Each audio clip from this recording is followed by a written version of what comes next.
Qué bueno verles aquí de nuevo para estudiar un tema más de la palabra de Dios. Vamos a comenzar con una oración. El título de nuestro tema para hoy es como en los días de Noé. Oremos. Nuestro Padre y nuestro Dios, gracias por habernos traído con bien a este lugar. Gracias porque tenemos tu palabra, una guía segura en un mundo que parece andar sin rumbo. Pedimos la presencia de tu Santo Espíritu al estudiar tu palabra esta noche. Que no regrese a ti vacía, sino que cause el impacto que tú quieres que cause. Te lo imploramos en el nombre de Jesús. Amén. Quiero invitarles esta noche a abrir sus Biblias conmigo al Evangelio según San Mateo, al capítulo 24. Y vamos a leer los versículos 37 al 39. Mateo 24 y el versículo 37 hasta el versículo 39. En nuestro tema de ayer estudiamos en cuanto a la destrucción de Sodoma y Gomorra. Y nos dimos cuenta que la destrucción de las ciudades de la llanura representa una destrucción mayor cuando Cristo venga por segunda vez.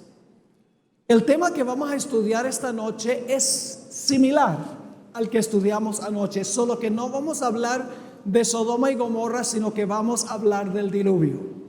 Leo empezando el versículo 37. Mas como en los días de Noé, así será la venida del Hijo del Hombre. Esa es tipología. Como fue allá, será en el futuro.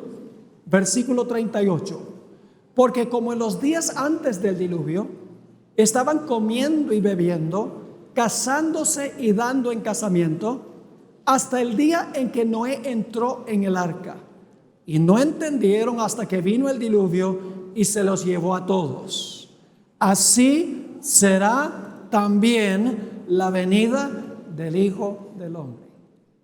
Lo que ocurrió en los días de Noé ocurrirá de nuevo hacia el final de la historia. Es lo que se llama tipología. Lo que sucedió en el pasado ocurrirá en el futuro también. Ahora, para entender lo que vamos a estudiar, tenemos que regresar al libro de Génesis, porque allí es que se relata la historia del diluvio a la cual se refirió el Señor Jesús. Así que regresemos a Génesis, el capítulo 6, y estudiemos primero lo que ocurrió en el pasado y luego vamos a analizar algunos aspectos en cuanto a lo que va a ocurrir en el futuro. Vamos a leer Génesis 6 y el versículo 5 y después de eso vamos a leer los versículos 11 y 12. Dice allí: y vio Jehová que la maldad de los hombres era mucha en la tierra, y que todo designio de los pensamientos del corazón de ellos era de continuo solamente el mal. Parecido a Sodoma y Gomorra, ¿verdad? Según notamos en nuestro estudio de ayer, fíjense las expresiones. La maldad era mucha. Todo designio de los pensamientos del corazón de ellos era de continuo solamente el mal. Ahora es importante notar que los pensamientos eran inicuos, según dice aquí.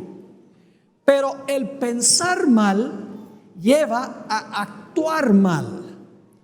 Y por eso en los versículos 11 y 12 encontramos el fruto de los malos pensamientos que tenían los antediluvianos. Dice allí en el versículo 11: y se corrompió la tierra delante de Dios, y estaba la tierra llena de violencia. Y miró Dios la tierra, y he aquí que estaba corrompida, porque toda carne había corrompido su camino sobre la tierra. Cuando la Biblia usa la palabra camino, simbólicamente está hablando de conducta, es decir, el diario caminar. Así que aquí dice: se corrompió la tierra delante de Dios, llena de violencia, estaba corrompida, repite de nuevo, toda carne había corrompido su camino o su conducta sobre la tierra. Ahora, la pregunta clave es, ¿cómo es que el mundo pudo llegar a esta condición en solo aproximadamente 1500 años desde la creación, cuando Dios creó un mundo absolutamente perfecto? Para contestar esta pregunta necesitamos ir a los 2 capítulos que aparecen antes del capítulo 6. En el capítulo 4 de Génesis encontramos la genealogía de Caín, es decir, la lista de descendientes de Caín. Esos son los impíos, porque Caín era malo, según 1 de Juan 3:12. Luego, en el capítulo 5 de Génesis, tenemos el linaje de Set, que es el linaje de los justos. Es decir, en el capítulo 4, el linaje de los impíos. En el capítulo 5, el linaje de los justos. Y luego tenemos en Génesis 6, lo que sucedió. Era el plan de Dios que los justos se mantuvieran separados de los injustos. Pero lamentablemente la Biblia dice que los justos empezaron a entremezclarse con los injustos. Noten Génesis 6, 1 y 2. Aconteció que cuando comenzaron los hombres a multiplicarse sobre la faz de la tierra y les nacieron hijas, viendo los hijos de Dios, que son los descendientes de Set, el linaje de los justos, viendo los hijos de Dios, que las hijas de los hombres, 3 mujeres inicuas se mencionan en el linaje de Caín, dice, vieron los hijos de Dios que las hijas de los hombres eran hermosas y tomaron para sí mujeres, escogiendo entre todas. La razón por la cual el mundo llegó a la condición en la cual estaba, donde había muy pocos justos, es porque los fieles de Dios se casaron y se relacionaron con las mujeres infieles del linaje de Caín. Por eso el apóstol Pablo dijo, no os unáis en yugo desigual con los incrédulos, porque últimamente lo que sucede no es que los incrédulos se vuelven crédulos, sino que los crédulos se vuelven incrédulos. Pero gracias a Dios había un remanente fiel en ese mundo. En contraste con los pecadores, Dios tenía un remanente. El remanente era muy pequeño, solamente 8 fieles, y todos eran miembros de la misma familia. No cabe duda que cuando vino el diluvio había millones de personas en el planeta Tierra, porque habían pasado 1656 años desde la creación, en un mundo a donde no había prácticamente enfermedad, en un mundo donde no había escasez de recursos naturales, en un mundo donde los hombres vivían hasta tener casi 1000 años. ¿Cuántos hijos puede tener un hombre de 1000 años? Bueno, 969 fue el que más vivió. Estoy redondeando el número. Te dicen, bueno, los hombres no tienen hijos, pero sí cooperan, ¿verdad que sí? Ahora, si los hombres vivían esa cantidad de tiempo, indudablemente las mujeres también eran muy longevas. Es decir, que en ese mundo no cabe duda que había millones de personas. Y sin embargo, la Biblia nos dice que solamente había 8 fieles. Y más específicamente dice que Dios halló a uno justo. A veces pensamos que las mayorías están con Dios. Decimos, oh, las iglesias grandes están, Dios está con las iglesias grandes, con la mucha gente. Pero si ustedes miran la historia de la Biblia, el remanente pequeño siempre ha estado del lado de Dios, no la mayoría. La mayoría generalmente está equivocada. Vamos a leer en cuanto a ese remanente fiel. En Génesis 6:9 y luego vamos a leer el capítulo 7 y el versículo 1. Génesis 6, 9 nos dice lo siguiente: estas son las generaciones de Noé. Noé, varón que justo, era que más perfecto en sus generaciones, con Dios caminó Noé. Y el capítulo 7 y el versículo 1 básicamente dice lo mismo. Dijo luego Jehová a Noé: entra tú y toda tu casa en el arca, porque a ti he visto que justo delante de mí en esta generación.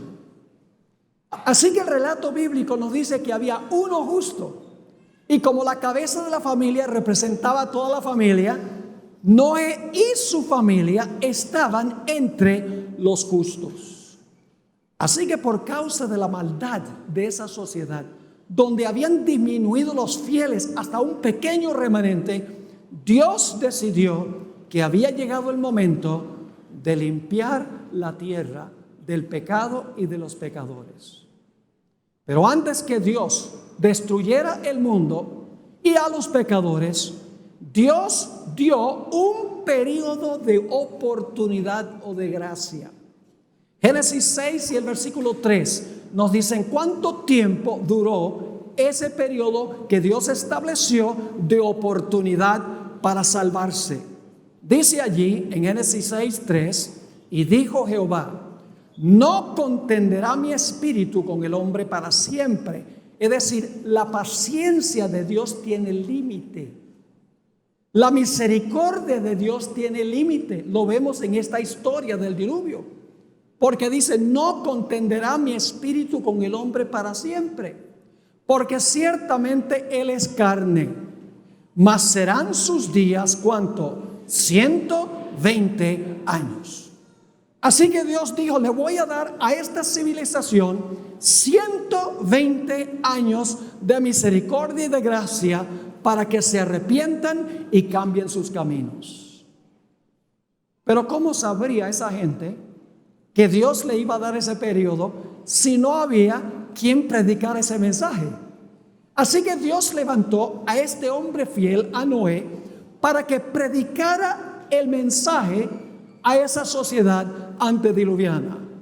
Ahora, en Génesis no dice que Noé predicó, pero vamos al Nuevo Testamento y allí sí dice que Dios llamó a Noé para predicar y amonestar al mundo. Segundo de Pedro, el capítulo 2 y el versículo 5. Segunda de Pedro 2 y el versículo 5 nos dice que Dios llamó a Noé para advertirle al mundo que Dios les daba 120 años de misericordia. Dice allí en 2 de Pedro 2:5: y si no perdonó al mundo antiguo, sino que guardó a Noé. ¿Y qué fue Noé? Pregonero. ¿Qué es un pregonero? Es un predicador, ¿verdad? Pregonero ¿de qué? De justicia, con otras 7 personas, trayendo el diluvio sobre el mundo de los impíos.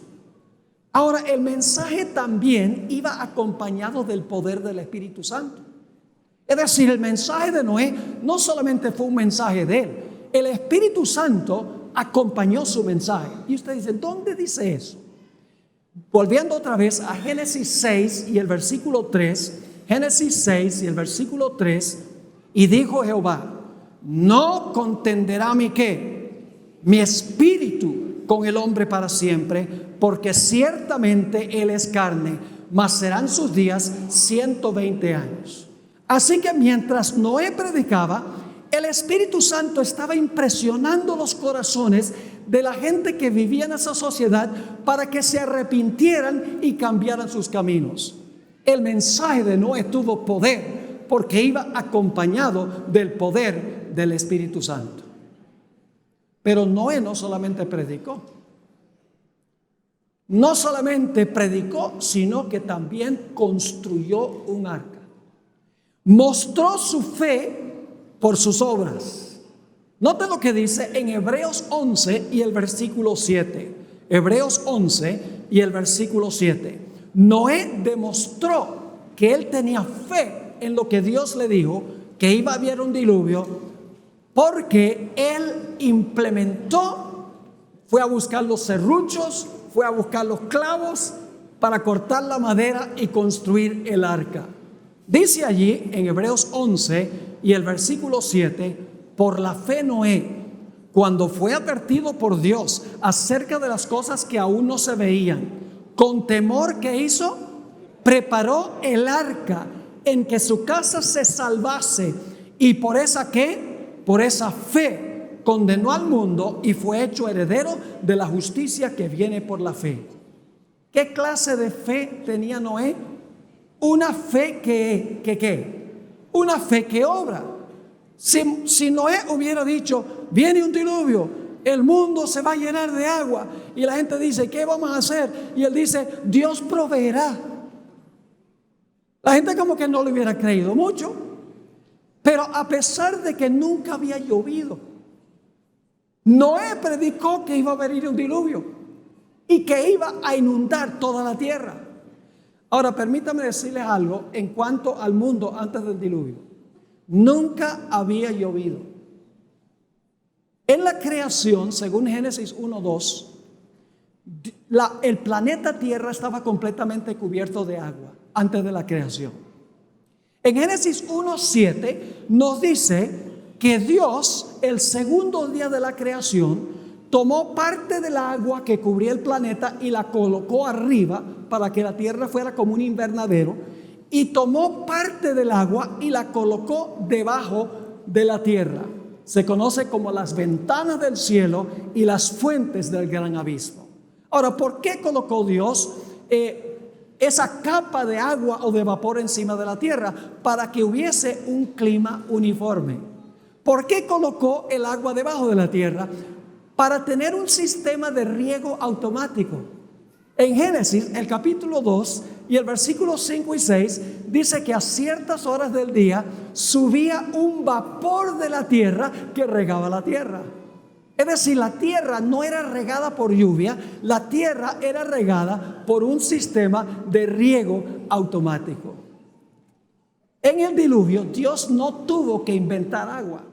Dios no tuvo que crear agua en el diluvio.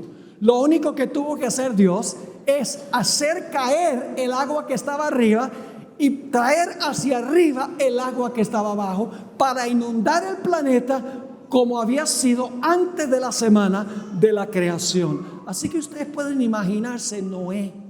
La gente pensaba que estaba loco, diciéndole a la gente, oigan, el mundo va a ser destruido por un diluvio.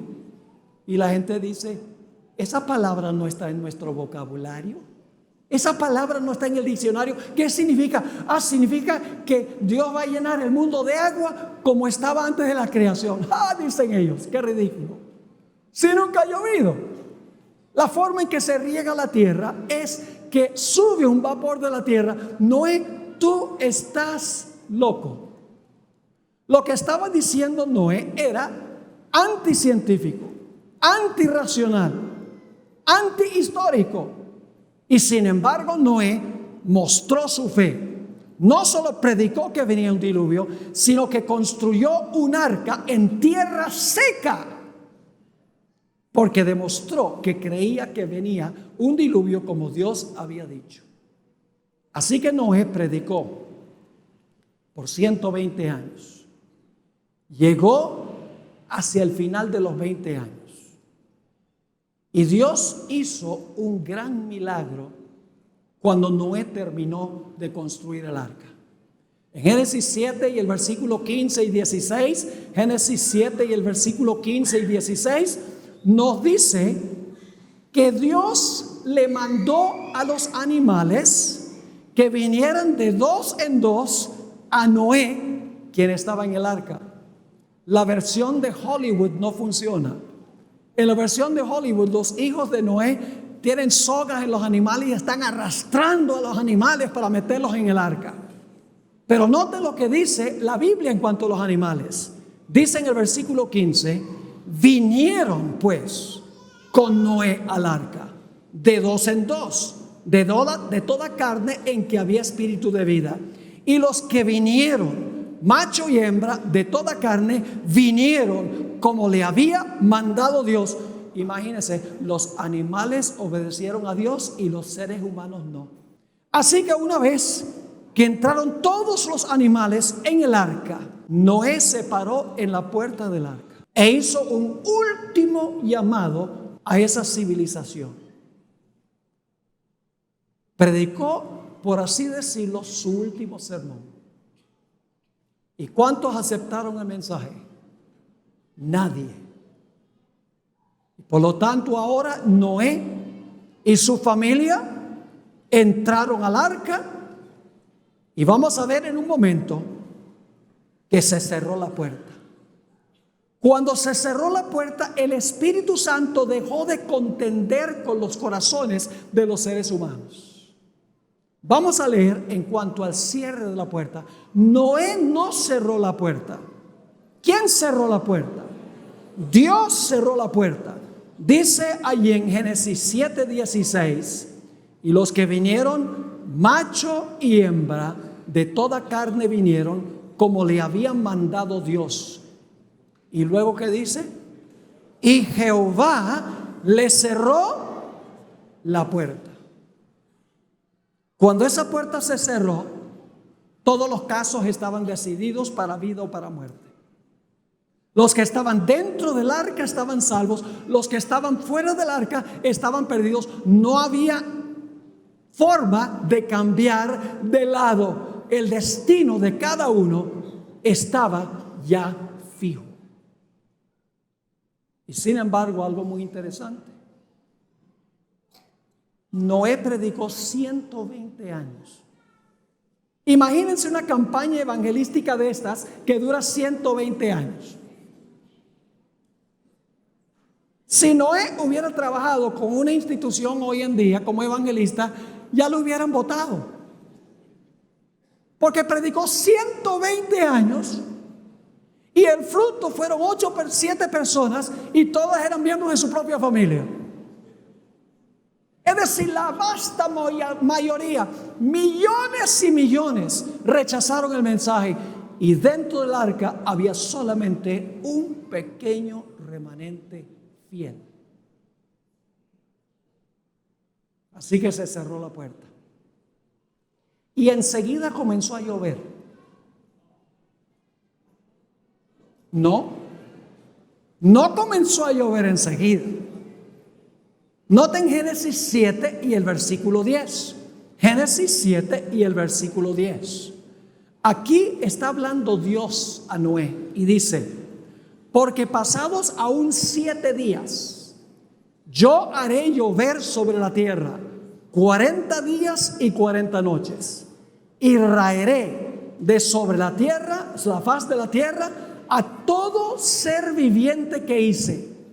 Y luego dice: y sucedió que al 7º día las aguas del diluvio vinieron sobre la tierra.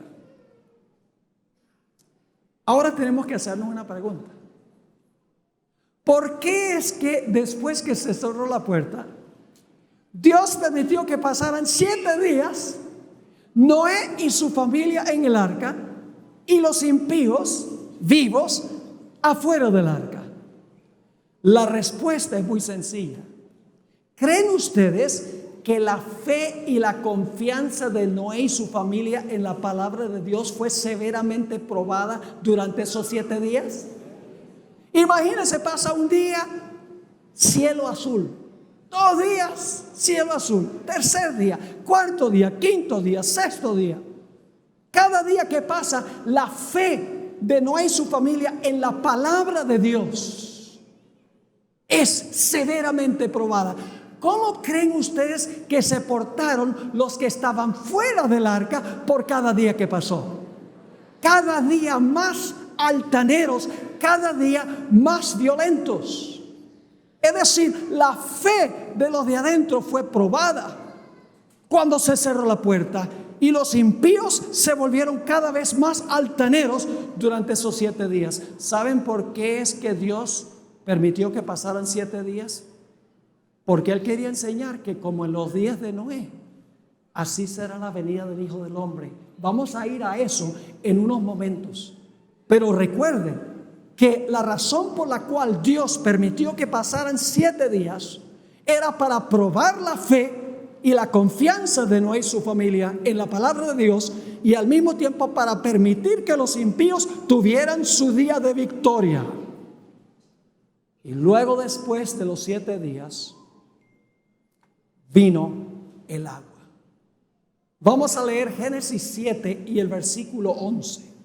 Génesis 7, 11. Ahora el agua que Dios colocó arriba y el agua que colocó abajo, ahora va a traer el agua hacia arriba y el agua hacia abajo, y va a llenar el planeta como estaba originalmente. Dice allí, el año 600 de la vida de Noé, en el mes segundo, a los 17 días del mes, aquel día fueron rotas todas las fuentes del grande abismo, y las cataratas de los cielos fueron abiertas, y hubo lluvia sobre la tierra 40 días y 40 noches. Y en el versículo 23 nos dice, así fue destruido todo ser que vivía sobre la faz de la tierra, desde el hombre hasta la bestia, los reptiles y las aves del cielo, y fueron raídos de la tierra, y quedó solamente Noé y los que con él estaban en el arca. Es muy difícil para nosotros imaginarnos cómo habrá sido cuando se rompieron las fuentes del abismo y las cataratas de los cielos. Hubo un desastre en el año 2011 que nos da una pequeña ilustración en miniatura cómo habrá sido globalmente. ¿Recuerdan ustedes el terremoto y el tsunami que hubo en Minato, Japón, en el año 2011? Recuerdo las imágenes por televisión, cómo la inmensa ola de agua del mar pasó por encima del muro de retención y se llevó todo lo que estaba por delante: carros, barcos, casas, personas y aún la planta nuclear que estaba en la orilla. Todo parecía ser una película para mí de Hollywood, parecía irreal. Pero esa calamidad no se compara nada con la calamidad del diluvio, porque el diluvio fue global. El diluvio fue un evento catastrófico, cataclísmico. ¿Saben ustedes que en el Antiguo Testamento hay 9 palabras que se traducen diluvio? En el Nuevo Testamento hay 3 palabras que se traducen diluvio, palabras distintas. Pero cuando se trata del diluvio en los días de Noé, se usa una palabra exclusivamente para ese diluvio en el Antiguo Testamento, la palabra Mabul, es decir, está en una categoría especial. Y en el Nuevo Testamento también se usa una palabra griega solo para el diluvio en los días de Noé, y es la palabra cataclismos, de donde viene nuestra palabra cataclismo. En un clásico libro sobre la historia bíblica en los tiempos tempranos de la historia de este mundo, Patriarcas y Profetas, se describe así cómo fue el diluvio. El agua se veía caer de las nubes cual enormes cataratas. Yo no sé si ustedes han estado alguna vez en las cataratas de Iguazú. Eso hace un estruendo. Imagínense 1 millón de Iguazús y todavía no alcanza a llegar a lo que fue eso. Así que dice, el agua se veía caer de las nubes cual enormes cataratas. Los ríos se salieron de madre e inundaron los valles. Torrentes de aguas brotaban de la tierra con fuerza indescriptible, arrojando al aire a centenares de pies. La persona que está escribiendo en inglés, a centenares de pies, macizas rocas que al caer se sepultaban profundamente en el suelo, como el peñol. Sigue diciendo, a medida que la violencia de la tempestad aumentaba, árboles, edificios, rocas y tierra eran lanzados en todas direcciones. El terror de los hombres y los animales era indescriptible. Por encima del rugido de la tempestad podían escucharse los lamentos de un pueblo que había despreciado la autoridad de Dios. La gente se pregunta, ¿qué sucedió con Satanás en el diluvio? ¿Dónde estaba Satanás en el diluvio? Bueno, ¿qué hizo el diluvio? Volvió a la tierra a la condición en la cual se encontraba antes de la creación, ¿verdad? Yo pregunto, en la segunda venida, ¿el mundo va a regresar a la condición en la cual se encontraba antes de la creación? Jeremías escribió, miré la tierra y he aquí que estaba asolada y vacía, y los cielos, y no había en ellos luz. Yo pregunto, ¿el planeta estaba en tinieblas originalmente antes de la creación? Sí. ¿Estaba desordenada y vacía? Sí. Ahora, si lo mismo va a suceder al final de la historia, si la tierra va a ser asolada y vacía, ¿qué va a pasar con Satanás según el libro de Apocalipsis durante ese tiempo? Pueden leer en Apocalipsis 20 donde dice que va a quedar encadenado a este planeta. Lo cual significa que durante el diluvio Satanás fue obligado a permanecer aquí en este planeta. Imagínense cómo habrá sido eso para él. Ahora necesitamos ir al Nuevo Testamento. Vamos a Mateo, el capítulo 24, y vamos a leer otra vez los versículos 37 al 39. Y ahora vamos a recalcar un par de puntos que no presentamos al comienzo del tema cuando leímos estos versículos. Mateo 24, 37 al 39. Y quiero que se enfoquen especialmente en una palabrita que se usa dos veces. La palabra hasta. Una palabra temporal, crucial. Dice, mas como en los días de Noé, así será la venida del Hijo del Hombre. ¿Nos es útil estudiar la historia del diluvio? ¿Es útil? ¿Podemos saber lo que va a pasar habiendo sabido lo que sucedió? Sí, Jesús lo dijo. Mas como en los días de Noé, así será la venida del Hijo del Hombre. Porque como en los días antes del diluvio, importante, estaban comiendo y bebiendo, casándose y dando en casamiento, es decir, estaban llevando adelante su vida rutinaria, como todos los días, hasta el día en que Noé entró en el arca. Ahí está el primer hasta. El primer hasta marca cuál punto de tiempo. Cuando Noé y su familia, ¿qué cosa? Entraron al arca y se cerró ¿qué? Y se cerró la puerta. Pero ahora sigamos leyendo. Dice, y no entendieron. ¿Quiénes no entendieron? ¿Quiénes no entendieron? Los que estaban fuera del arca. ¿Qué no entendieron? No entendieron hasta que vino el diluvio y se los llevó a todos. ¿Qué no entendieron los que estaban fuera del arca hasta que vino el diluvio? No entendieron que estaban ¿qué? Perdidos. Jesús está diciendo aquí que en relación con su segunda venida, la puerta se va a cerrar, luego va a haber un periodo y entonces viene la destrucción. Sí, porque al final del versículo Jesús dijo, así será ¿qué? Será también la venida del Hijo del Hombre. Es decir, la puerta de la gracia para el mundo se va a cerrar antes de la destrucción. Y durante un periodo de tiempo, los seres humanos no van a saber que están perdidos. ¿Cuándo es que se van a dar cuenta que están perdidos? Cuando el Señor Jesucristo venga y venga la destrucción. Ahora, Jesús dio una ilustración de cómo va a ser esto. Jesús dijo que Él va a venir como ladrón. Ahora, no se preocupen que Jesús no es ningún ladrón. Jesús está tratando de recalcar un punto muy importante.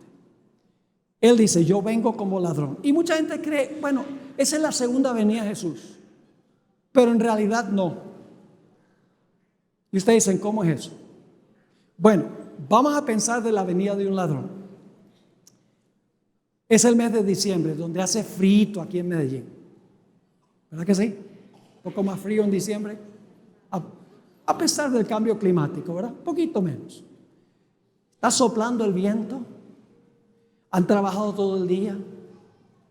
Llegan a la casa después de trabajar todo el día cansados. Se comen la sopita. Y luego después de comer, la comida liviana, se sientan en la silla más cómoda que tienen a ver las noticias, se empiezan a dormir. Ay, yo me voy a ir a acostar.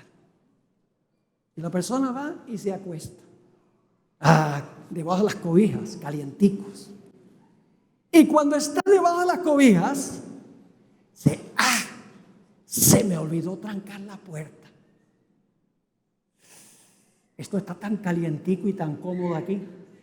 Me da guayabo salirme de aquí.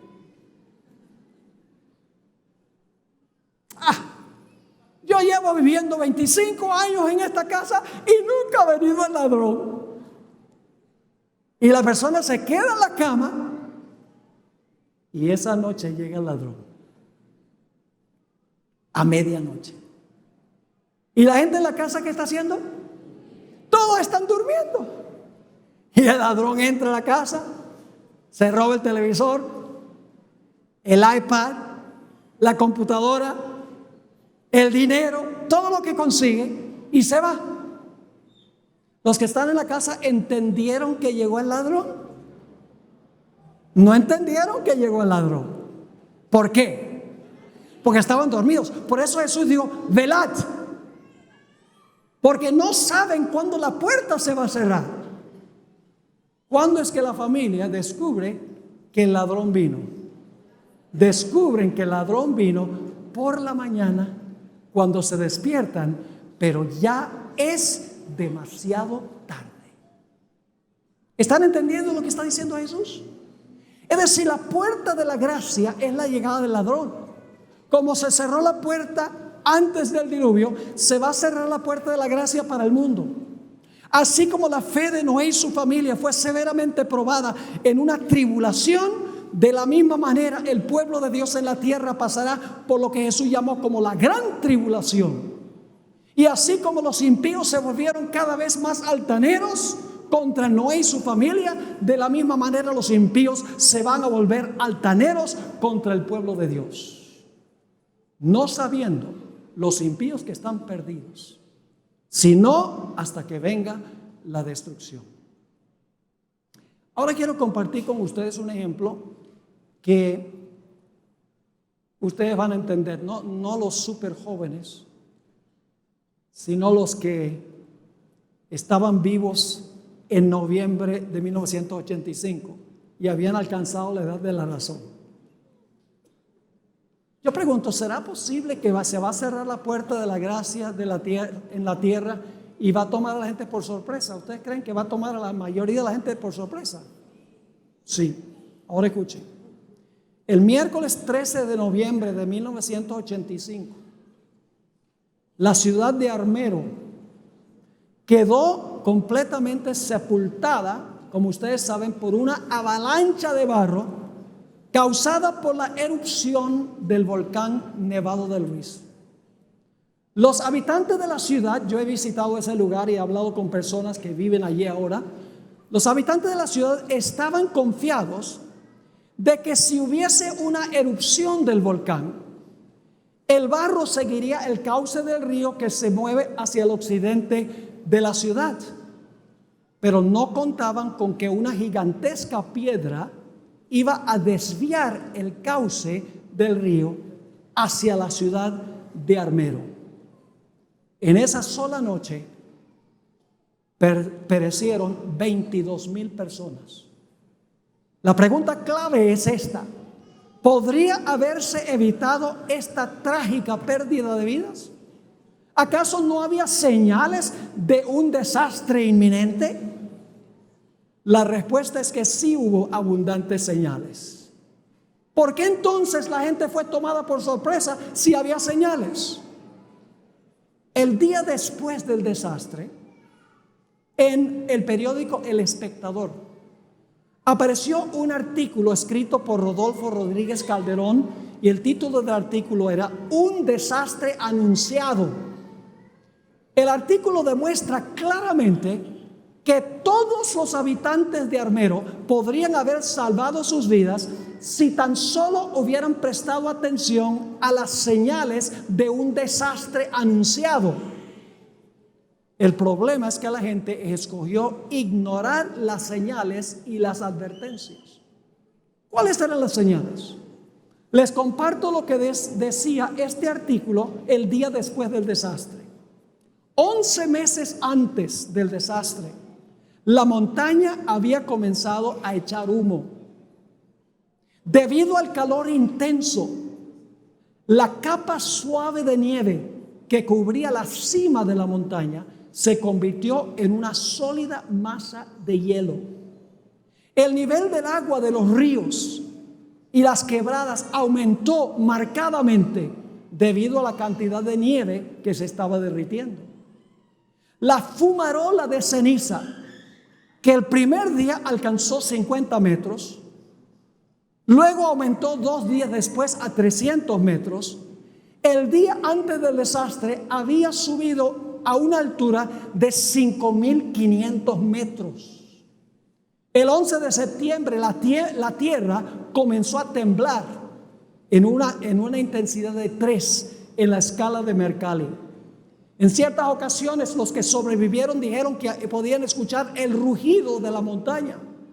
Las autoridades tuvieron que cerrar las carreteras porque habían deslices de barro que no permitían transitarlas. Los que sobrevivieron afirmaron que no era posible mantener las casas y los muebles limpios. Estaban todo el tiempo llenos de arcilla. La gente podía sentir el olor de azufre en el aire. La noche del desastre hubo una lluvia torrencial con un viento de la intensidad de un huracán. Todo lo que yo estoy compartiendo con ustedes no solamente está en el artículo, sino que yo he tenido una entrevista con el pastor Rueda, quien era pastor allí y perdió a toda su familia porque él había ido a predicar a otra parte. Varios testigos que sobrevivieron dijeron que había una oscuridad casi sobrenatural.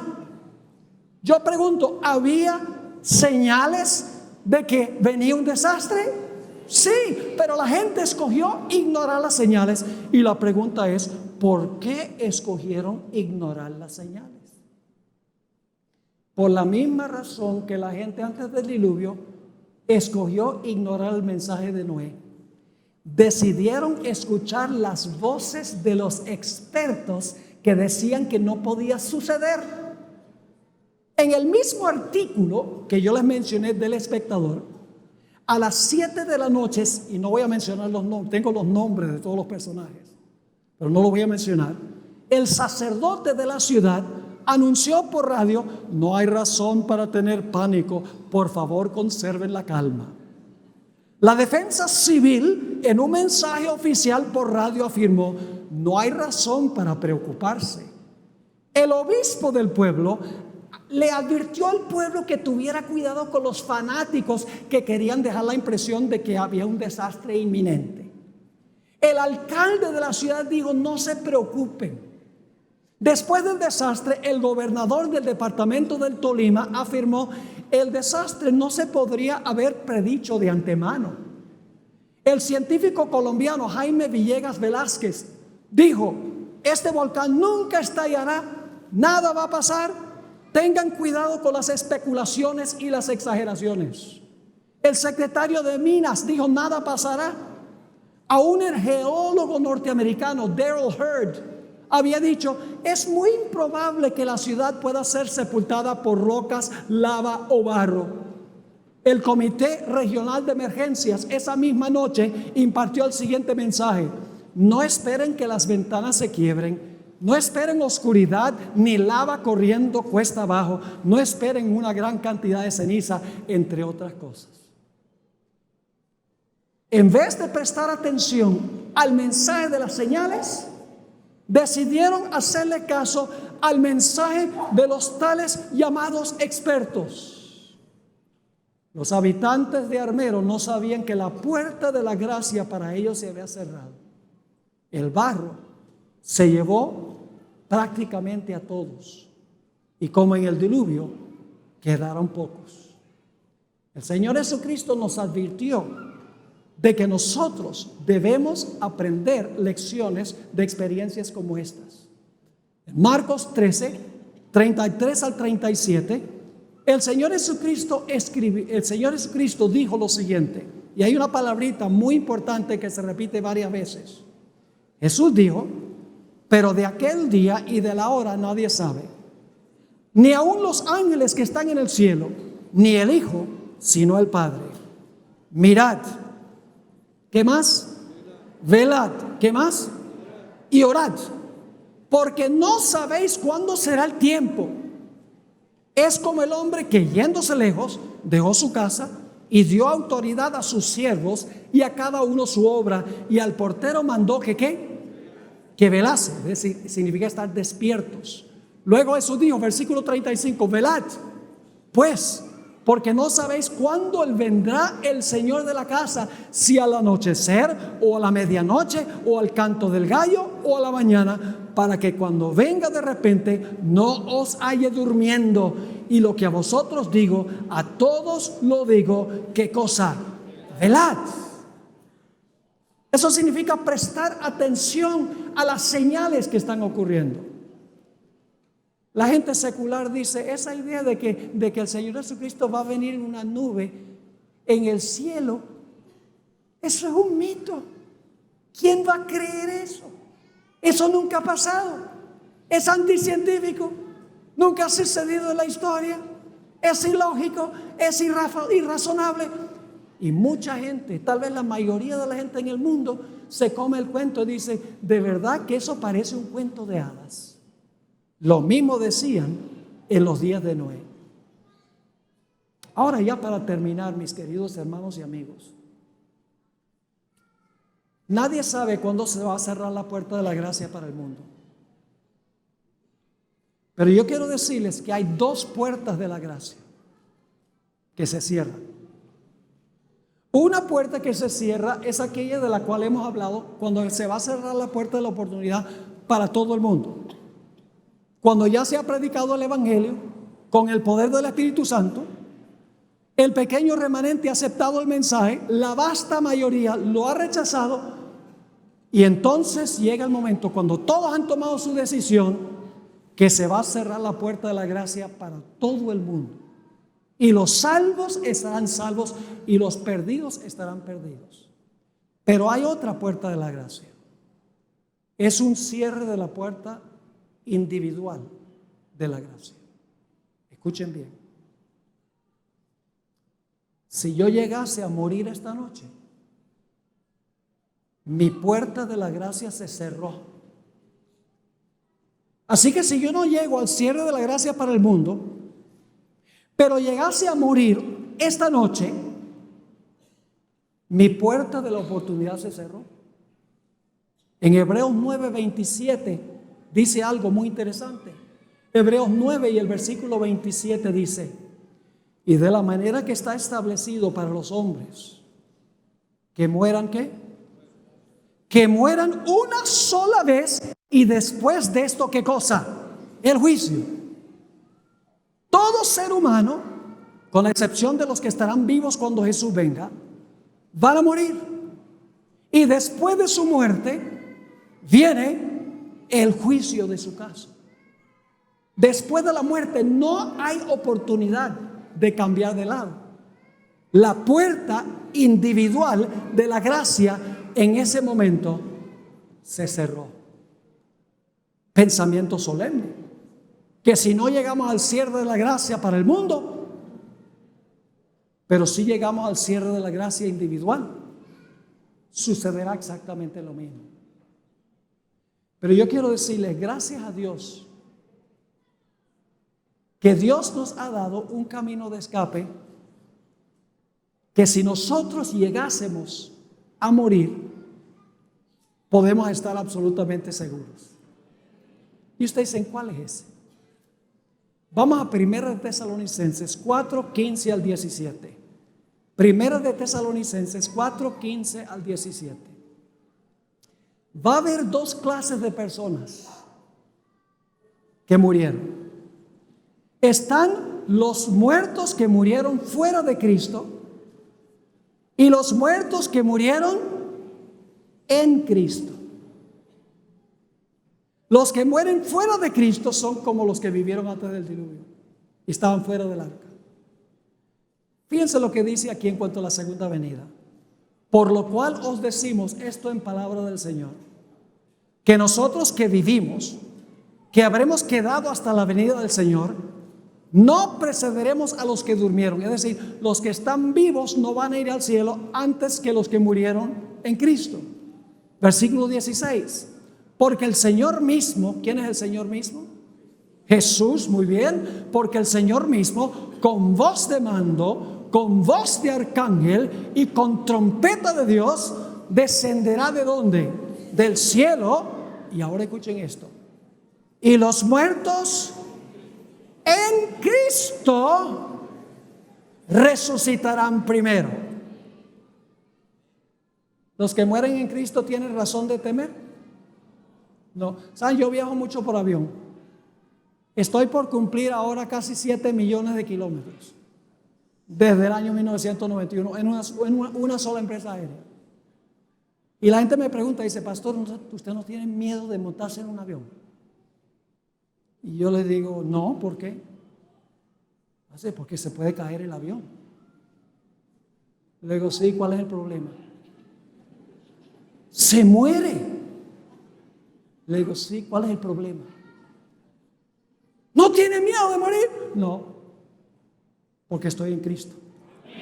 Y los muertos en Cristo resucitarán primero. La clave entonces es estar en Cristo.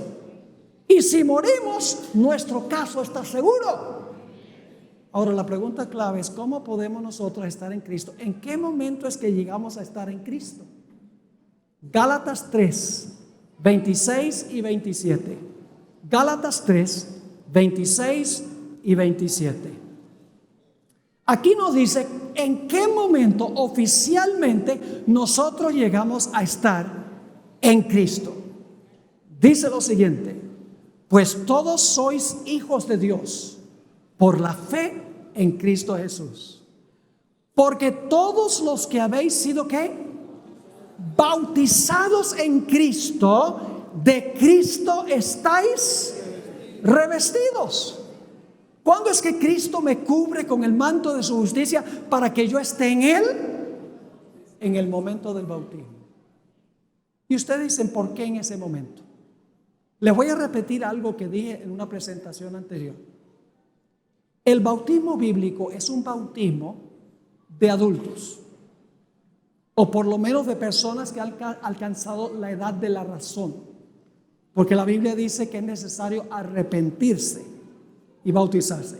Es necesario confesar los pecados y luego bautizarse. Además de eso, el bautismo en la Biblia es un bautismo siempre por inmersión. Es decir, la persona es sumergida debajo del agua. Y algunos dirán, pero pastor, ¿qué importancia tiene que una persona sea bautizada por aspersión o por infusión o por inmersión? Al fin y al cabo, lo importante es que la persona es sincera. No es así. Cristo dejó ese método de bautismo por una razón muy importante. Y le voy a explicar como expliqué la otra noche.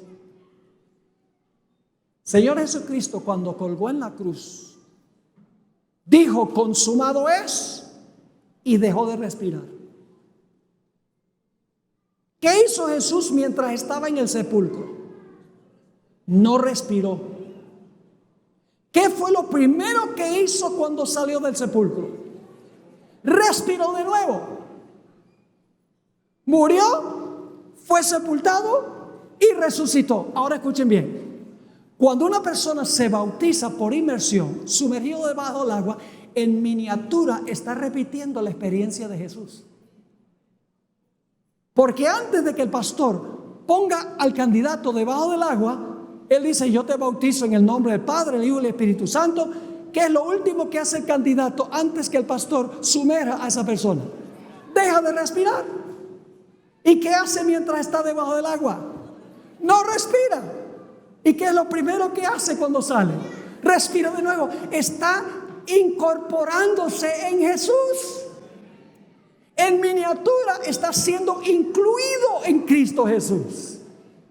Y si esa persona llegase a morir, está en Cristo.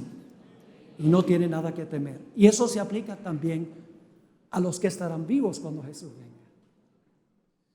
Ahora, yo sé que hay muchas personas aquí que no han pasado por esta gloriosa experiencia, la experiencia del bautismo.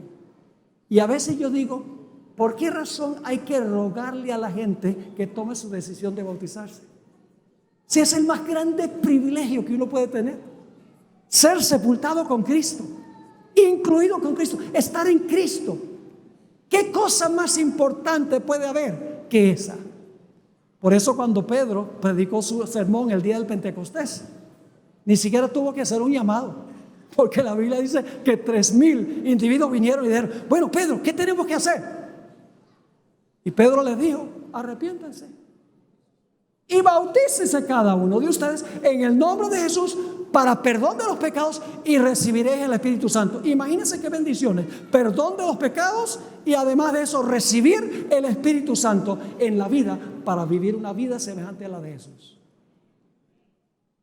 Ahora yo pregunto en esta noche, yo sé que muchos aquí se están preparando para bautizarse y quiero invitarles que ustedes también se coloquen de pie si han tomado la decisión. ¿Cuántos de los que están aquí esta noche que todavía no han sido bautizados o se han extraviado del Señor y dicen, yo necesito renovar mis votos con Jesús? ¿Cuántos quieren decir, yo quiero pasar por esa gloriosa experiencia del bautismo? ¿Quieren levantar la mano? Por favor, pónganse de pie. Yo voy a orar por ustedes. Mejor dicho, vengan aquí adelante. Los que están parándose, vengan aquí adelante. Yo voy a orar por ustedes. Yo voy a orar por todos los que están respondiendo a este llamado. No deje pasar esta oportunidad. ¡Qué gloriosa oportunidad es esta! El Espíritu Santo te está llamando en esta noche. Gloria a Dios. Acérquense aquí porque queremos que todos estén aquí cerquita en la plataforma. Tenemos también personas que están en el auditorio. Quiero invitar a los que están en el auditorio que por favor, si pueden movilizarse acá y unirse a este grupo sería maravilloso. Y tenemos también personas en la cancha. No sé si pueden venir rápidamente también los que están en la cancha. Les invitamos a que se unan a este grupo que tenemos aquí en la plataforma. Por favor, vengan. Los niños que han alcanzado la edad de entender lo que significa entregarse a Jesús también pueden venir. Los jóvenes pueden venir.